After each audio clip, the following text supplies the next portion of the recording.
अस्सलाम वालेकुम दोस्तों, आप लोगों का बहुत बहुत स्वागत है आपके अपने यूट्यूब चैनल पे। दोस्तों, वसीम रिजवी ने हज़रत मोहम्मद सल्लल्लाहु अलैहि वसल्लम की शान में किताब लिखने के बाद इस हिंदू को भी, हिंदू धर्म को भी एक्सेप्ट किया है और ये बात का दावा किया है कि मेरे मरने के बाद में मेरी लाश को जला दी जाए। जिसके बाद में दोस्तों वसीम रिजवी ने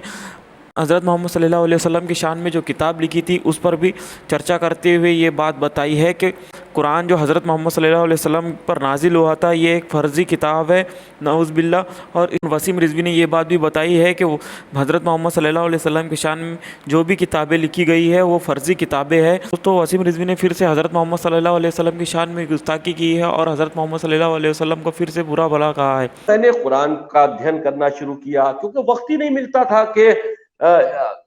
इतना वक्फबोर्ड के कामों में फंसे रहने की वजह से कि इतना डीपली अध्ययन किया जाए।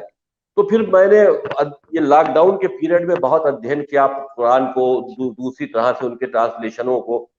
जी। तो मैंने उसमें ये पाया कि भाई ये तो किताब खुद फर्जी दिखाई दे रही है। इसमें तो जब खुली छूट दी गई है गैर मुसलमानों को मारने के लिए, उसका मकसद कुरान का ये है कि सिर्फ और सिर्फ मुसलमानों को जीने का हक है, गैर मुसलमानों को जीने का हक इस दुनिया में नहीं है। या तो उनसे जिहाद किया जाएगा या उनको मुसलमान बनाया जाएगा, और अगर वो ऐसा नहीं करते हैं तो उनसे टैक्स वसूला जाएगा। तो फिर मैंने कहा भाई ये तो इस्लाम शांति का मजहब नहीं है। अगर इस किताब को मदरसों में पढ़ाया जाता रहा, और जैसे कि पढ़ाया जाता रहा है, छोटे छोटे बच्चों को उनकी बेसिक पढ़ाई कुरान होती है, उनको इस तरह से समझाया जाता रहा, तो मुसलमान तो कभी इंसान बन ही नहीं सकते इस शैतानी किताब को पढ़कर।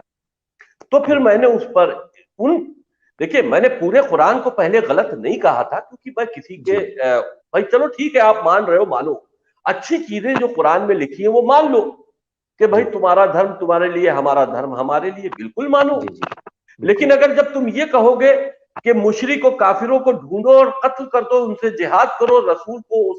तो फिर हमने उन 26 आयतों को जो बहुत ही ज्यादा आपत्तिजनक थी उनको मैंने सुप्रीम कोर्ट में चैलेंज किया। सुप्रीम कोर्ट ने उसको धार्मिक मामला समझा, जबकि मैंने उसको देश की सुरक्षा के हित में बात कहते हुए कहा था कि हमारे देश में इस तरह की एजुकेशन दी जा रही है। अगर इस तरह की एजुकेशन किसी एक तबके को दी जाएगी जहां खून और गारत और कत्ल करने की शिक्षा दी जाएगी, तो फिर हमारे देश से आतंकवाद कैसे खत्म